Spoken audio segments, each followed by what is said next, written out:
Well, hello there, fight fans. On this Monday, June the 6th, 2016, my name is Luke Thomas, and welcome to the Monday Morning Analyst, where we talk about the technical action in the cage and how great it was, and we review all that stuff from the past weekend. So thank you so much for joining me. I appreciate it. Today, of course, we'll get to UFC 199. We'll take a special look at the main event. Now, I know a lot of you were like, well, what about that Dominick Cruz co-main event? I need some help doing that. That's how advanced that is.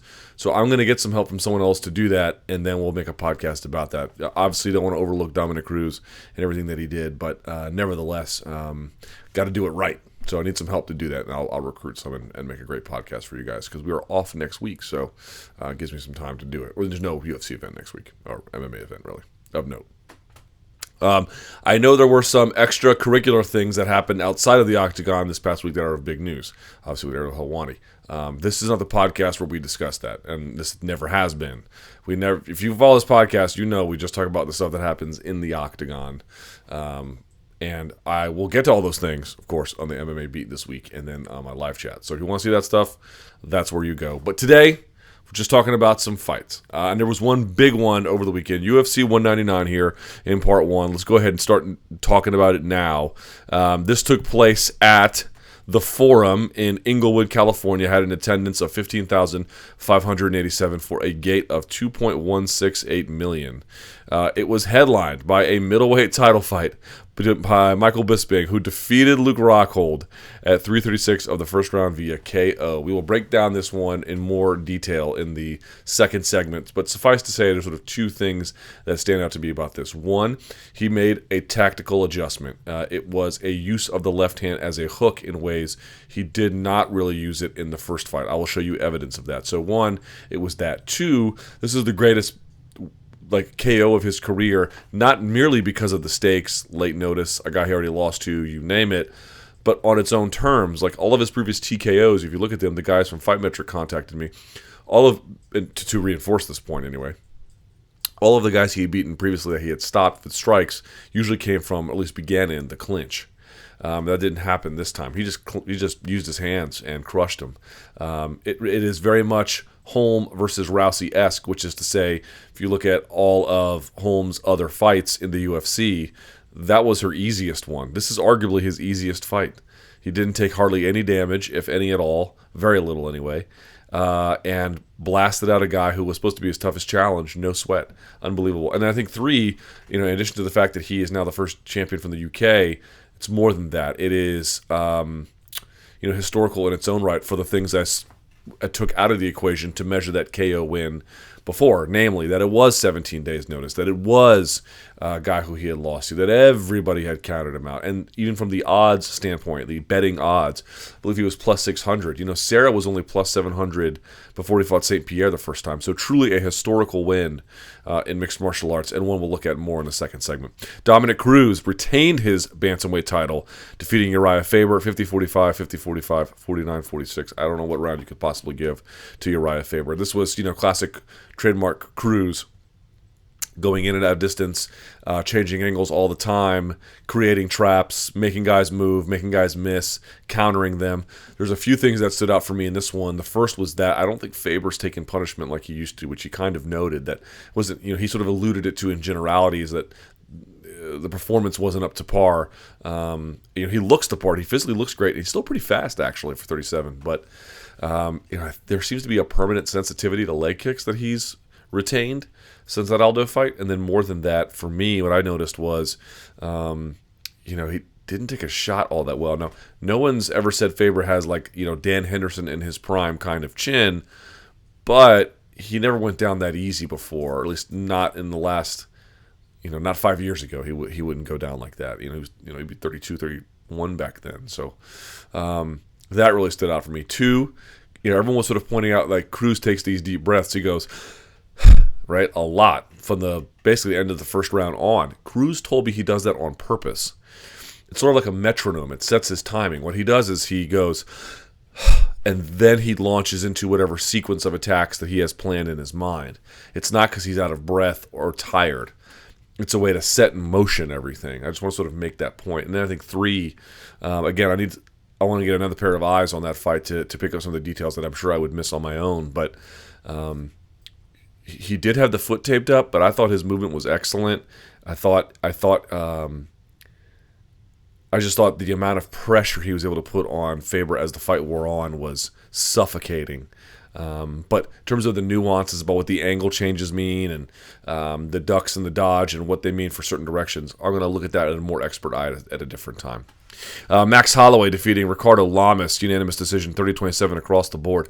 What an incredible fight this was. Lamas, putting in a pretty valiant effort. I thought his leg kicks were really, really nice, inside, outside. He did a really good job with them. He couldn't get very much on the takedowns, but Holloway's very hard to take down. Holloway doing what he does, switching stances, staying just out of range. He got hit a little bit more in this fight, I think, because he wanted to apply pressure and was actually having a little bit of trouble with it. Lamas was resisting some of it with his own footwork and some of his own attacks. And then you saw that, I don't know, frustration, but that need to land, to do something. I think you saw it manifest itself in that last 10 seconds when he points down and Lamas goes like this, and then they just start murdering each other, which was one of the most incredible things I think I've ever seen. But 9-fight win streak for Max Holloway at this point. He can do everything. He's really good at staying out of punches, finding openings, changing angles in the middle of a combination with his boxing. He's the total package, man. He can really do a lot. It just takes him a second or two to start making some adjustments. But, he finishes rounds fighting differently than he starts them. And that's always an important thing for someone. When you see them, if they can do that, then you know that they're probably a championship caliber fighter. Dan Henderson defeating Hector Lombard via KO, 127 of the second round. Throws a head kick. Lombard, so I think it kind of falls and Lombard catches it. And then it wasn't a spinning back elbow, but it's a back elbow and put his lights out. Lombard lost 2 times in a row now, both times via stoppage. Lombard's older than folks realize. I think he's like 38 too, 38, 39. Yeah, 38. So he's a little bit older. He's long in the tooth as well. Dan Henderson, 45 years old. What do you say about this guy? Legendary chin, simply not what it was. Rocks Lombard because he still has good power and not bad accuracy or speed, and lands the right, rocks Lombard, but as he goes to attack, he gets rocked himself by not a very strong shot. One little note, there was a moment in time where Lombard is on top, cross body, trying to get the crucifix position, and he couldn't. And what you see is Henderson, he can't get him off of him. He can't bench press Lombard off of him, but he creates enough disruption underneath that which takes incredible core strength when you go back and watch, such that Lombard can't ever really get comfortable. So actually, kudos to old man Henderson there for that sensational win. I kind of hope he retires off this, not because he's had a distinguished career, but what a great time to call it quits, right? I mean, if he keeps going, what can you say? But wouldn't be the worst time to say goodbye.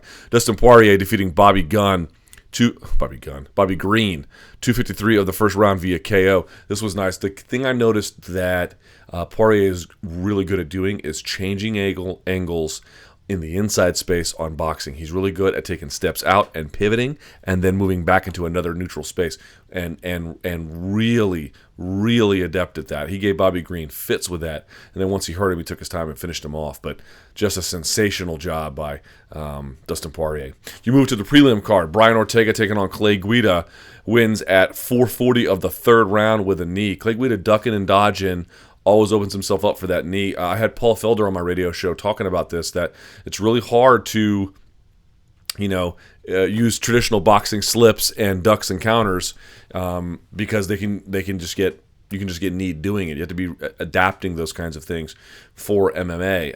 And I'm not saying Guida was barring from boxing per se, but sort of fell into the same kind of trap. But Ortega had a really, really weird game plan. I thought he was going to get taken down and then submit Clay Guida because I thought Clay Guida's sub-defense is good, but Ortega's guard is nasty. And he stuffed all the takedowns, which is nice to see, and he was sort of winning with strikes as the fight went on, and he poured it on at the end and he won, but he definitely lost that first round, maybe even the second round too, striking. He's decent at getting off stuff from behind his jab, but defensively he's got some work to do. Beneil Dariush defeating James Vick at 4:16 of the first round. Unbelievable job by Beneil Dariush getting back on the horse here. Really able to work at range, even against a guy who was taller and longer than him. Finding the right weapons to use. The guy had a long torso. Javier Cordero told him to go to the body with the opposite stance sides kicks. By the way, this card featured a lot of guys who fought at opposite side stances, an unusual amount, like 8 or 9, which is really high. And Dariush able to find the target. Tremendous stuff. Jessica Andrade just battering Jessica Penny. 256 of the second round. She was never really in this fight. I guess I should have paid more attention to the fact that, even Carla Esparza was able to outstrike her, And I also wonder really, what is the lasting damage from that? Not just this fight now, but that Jacek fight. I mean, those were brutal beatings, both of them now. And I really wonder if that's taking a toll on her as well. That's something to watch as she continues her career, because Penny, she's got tremendous ability. She can hit hard herself, believe it or not. On the mat, she finishes women, so it's going to be interesting to see what she can do from here. Alex Caceres defeating Cole Miller, 30-27, 29-28, 29-28. 30-27 is unjustifiable, as he clearly lost the third round, but he did win the first two, ragdolling Cole Miller, working at range when he needed to. The speed of the movement and the hands really gave Cole Miller a lot of problems. Now, Cole Miller did what I thought he was going to do in that third round, which is get on top and use that jiu-jitsu. And you saw there was a real ground differential there and the ability to get control in dominant positions. But up until that point, so one way Jordan Burroughs, for example, the Olympic wrestler for America, one of the ways he accrues points, especially he did this in college wrestling. It's more common a tactic in freestyle, but in college, he would go for a takedown, and I'm not saying he would let a guy up, but he didn't really get a lot of points on top in the scramble. He would just get takedown, takedown, takedown. And so you would see the scores, and it'd be like 17-7. And you'd be like, how did someone score 7 points on Jordan Burroughs? Well, because he would let him escape and then get the 1 point every time. It was something like that, where it was just takedown, slam, slam from Caceres over and over and over again. It wasn't really doing much when he got there, but just the unsettling of things is really difficult to deal with. So great job by Caceres in doing that.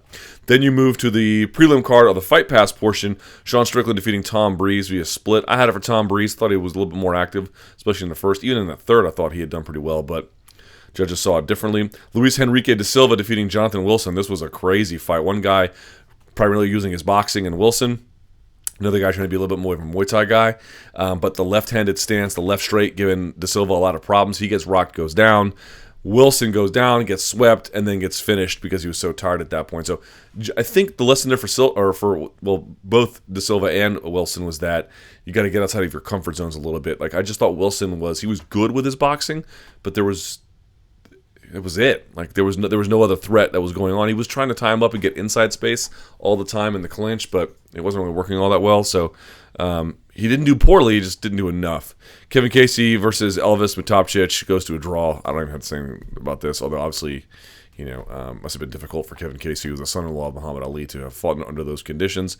And then Marco Polo Reyes versus Dong Hyun Kim, a different one, gets stopped at 152nd of the third round. I don't even know how you break that fight down. There was no defense in it. It was insane.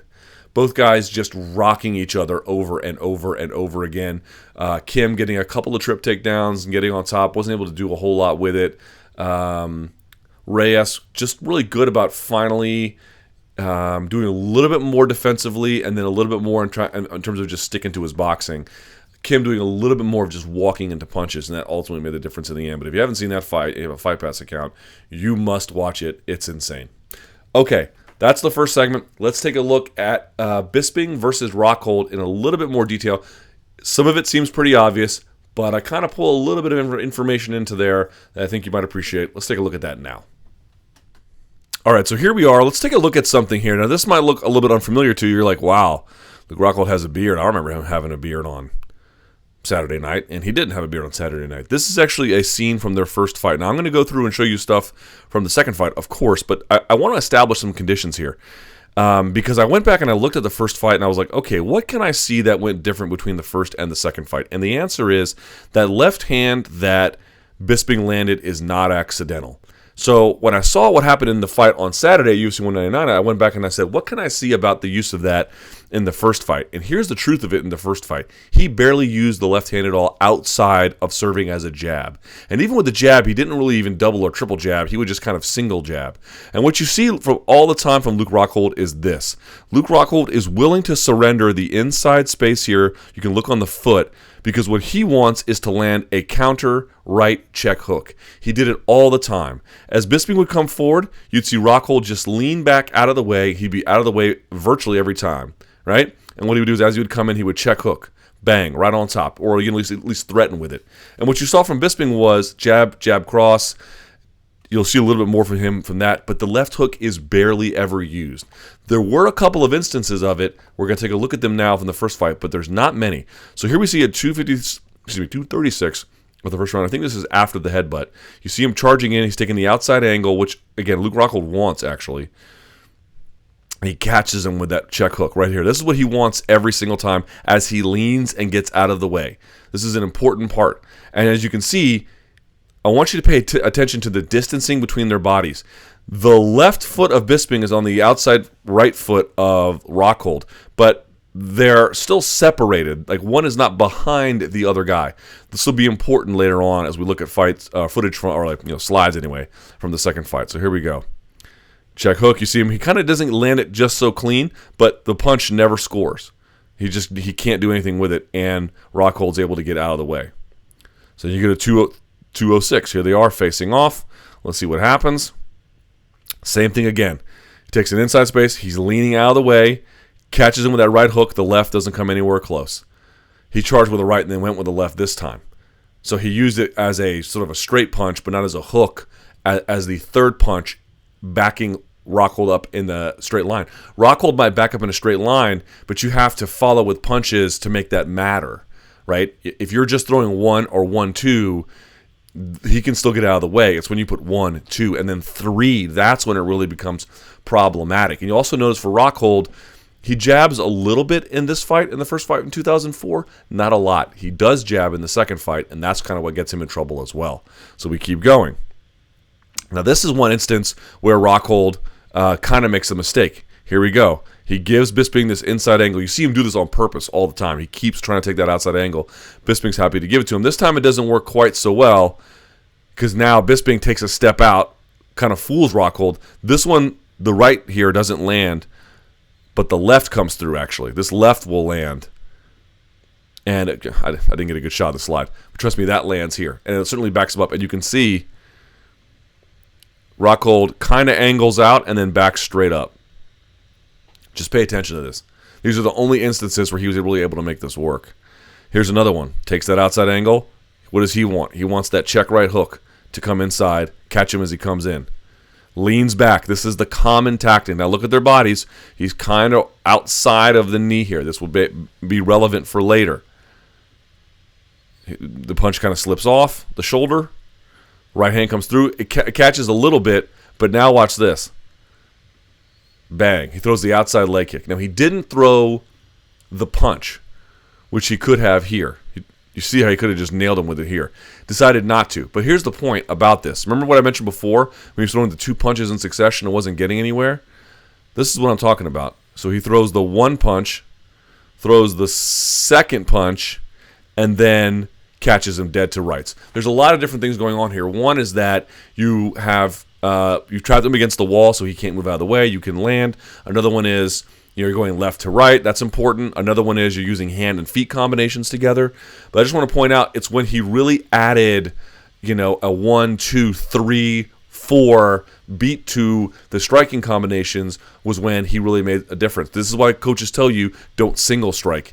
Maybe do more than double strike, 1 or 2 punches. You got to put punches in bunches together, or at least strikes together. And this is why. Because there's a finite amount of space in a ring or a cage. If you can back them up and they can go tall, maybe you can't land the left hook, but you can follow through long enough where that something will land at the very end, especially for a guy who keeps that right hand down all the time and backs up straight a little bit with his head in the air. He'll lean a little bit, and that's good enough if you're really mastering distance. If you're out in this space, not so great against the cage. Okay? So this is just the first fight.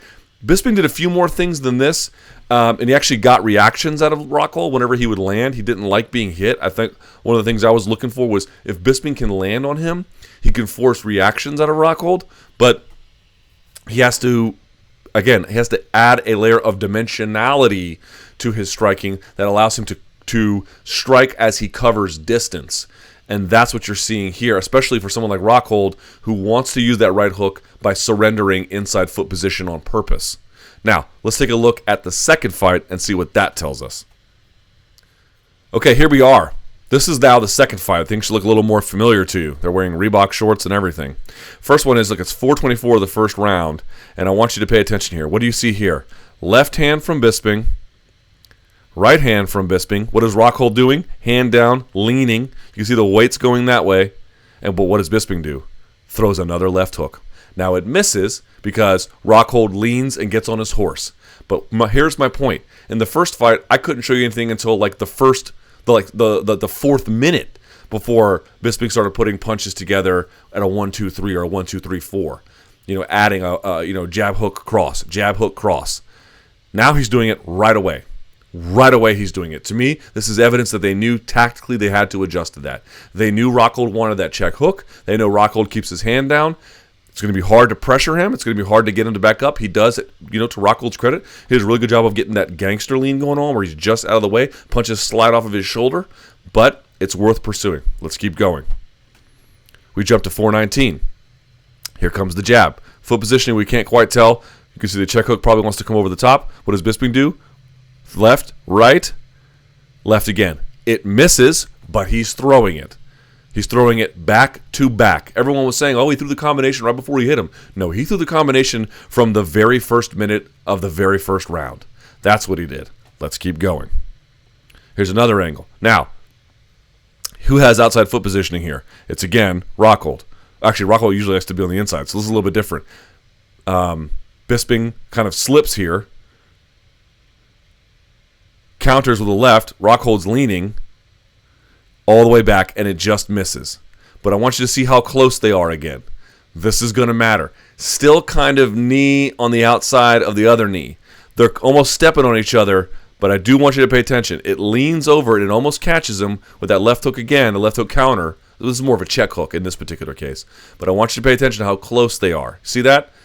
Shin touching calf, but just keep that in mind. This will all matter as we move towards the denouement here. All right. Here's another one. What's he doing? He has the inside space. Rockhold loves this. What does Rockhold want? He misses with the left. Rockhold wants that check hook. Just want to point out, he's doing the exact same thing they were doing in the first fight. Rockhold is. Okay? Here's where it gets kind of interesting. Cross from Bisping. What does Rockhold do? Leans. Same thing he always does. What does Bisping do? Throws a left. And that kind of misses. It partially lands, but it kind of misses too. What does Rockhold do? Check hook over the top. Same thing over and over again. Here we go. Jab from Bisping. What does Rockhold do? You can see it doesn't quite reach here. Leans. Right hand not really throwing a check hook here, but he misses. I think it's the same sequence. No, a little bit later. Again, I just want to point out he's kind of close with that left on distancing. But to the extent he's just jabbing, he can't quite get it. Right? If you're just jabbing, Rockhold's going to lean, especially if Rockhold has free space behind him. He's not up against the fence. If he's got free space behind him, even if you're close, again, knee to knee, Rockhold's out of the way. I guess that's the point of that slide. I forgot to put that in my notes. All right, here we go. What is Rockhold doing? Hand down, leaning. Bisping, throwing the right. All right, throws the left. Rockhold slips. All right, here's another one. 139. Bisping throws the right again. Misses with the left hook. And he'd actually thrown a jab before this as well. I forgot to put that slide in there, so you have to forgive me. Okay, so you can see he's setting things up. He's going left, right, left. He's going right, left. And he's still coming up short a lot, but he's buzzing the tower, as it were, Top Gun style. And this is the end of the end. Now, here is Luke Rockhold jabbing. Okay? He didn't jab a whole lot before. Before, he was just kind of countering and making adjustments. Remember, the hand was down, and he would lean. Now he's not leaning. Now his weight is driving in, as a matter of fact. And in fact, look how far extended he gets. This is the mistake. Remember I pointed out to you here before they were kind of shin to shin? Now look at Bisping. Bisping's leg is behind the outside of the thigh. Here is Rockhold making one. There's a couple of mistakes he makes here, but this is one of them. One, he just steps too far in. Number two, look how he's bent over with this, because it kind of it does land on Bisping, but not super clean. I'm not gonna say it slides off of him, but it doesn't like rock his head. It kind of shaves off of him a little bit. You have to see the video to really get an appreciation for it. But here's the first part. He jabbed when he was really way too close in. He didn't time the jab right, and he's leaning over for reasons that remain unclear to me. Here's the second problem. So I think Mike Bisping, Bisping kind of throws a left over the top here. It misses a little bit because Rockhold leans. Here comes the right. You see it right there. Here he dives up. What's Rockhold doing? Hand down, leaning, like he always does, but he has no space to throw the check hook now. All he can do is evade, and he's got octagon space behind him, but the problem is that. Here's how this all got set up. Let's go back to this one. Rockhold jabs when he's way too close. Way too close. And first time I saw this, I was like, did he just jab to the body? I was like, no, I had to go back and look. He doesn't jab to the body. But you can see it's kind of below the chin here. It's not a great picture, obviously. And it kind of slides off. And what winds up happening is he shifts his weight forward. When you jab, you're driving off the back foot. The front foot is like a sort of, you land on it, you stabilize on it, you can plant your weight, but you're driving off that back foot. So he has to drive in this way, and he notices positionally, Bisping takes the outside angle this time, and then look how far he gets. He gets way too far. As Bisping leans back a little bit, now Bisping can drive his momentum, and Rockhold's way too close. So Rockhold, that's one mistake. The second mistake is he doesn't put his hand up on the exit. He's exiting this space. He does not keep his hands up, and he changes from left to right to left. It's just textbook. I've said this before. Everyone kind of laughed when I mentioned how Bisping had beaten Anderson Silva like it was some scandal. His game might be meat and potatoes, but it's the nicest potatoes you can find, prepared by the nicest chef, and it's Wagyu beef. It's a game of fundamentals, but it's fundamentals consistently applied. If your game is not sharp, if you're not doing the things you're supposed to be doing, Michael Bisping will make you pay. He started from the beginning of the round. I showed you that was a left hook, a left, right, left. He was not throwing hardly at all in the first fight. He made the adjustment in the second fight, and the first time really that Rockhold miscalculated his distance and didn't employ proper defense on the exit of a punch, he paid for it. And this is actually kind of a small point here. Bisping connects here right on the top. You see a lot of guys, they miss when they're trying to put away an opponent. Bisping had no problems, connects on the chin right away over the top on the clinch break. And then when he lands, cracks him with a right. And then this is going to hopefully, and then cracks him with a left. That lands. This is him landing, and it's coming through. Actually, all it took was 3 more punches, and that was it. 3 more punches. So 4 total punches won him the middleweight belt of the world. This is the 1, 2, 3, 4. Those 4 right there. And he's a new middleweight champ. All it took was that. Let's go back real quickly if we can to the beginning of this. Okay, here we are. This is that angle that Rockhold wants. Leaning back inside, finding the check hook. Bisping had already fired a left, fires a right, fires a left, and misses. Okay? Jabs. Crosses. Comes up again, but he knows that's the money punch. He knows it. He just has to find the right angle to get it. At this point, Rockhold's on his feet and moving away. Check hook. Can't quite get it. They're pretty close, but not close enough. You can see how much lean Rockhold gets, man. Look how, if this is his center line, right? Look how far away he is, all right? It's hard to get him, especially on a jab like that.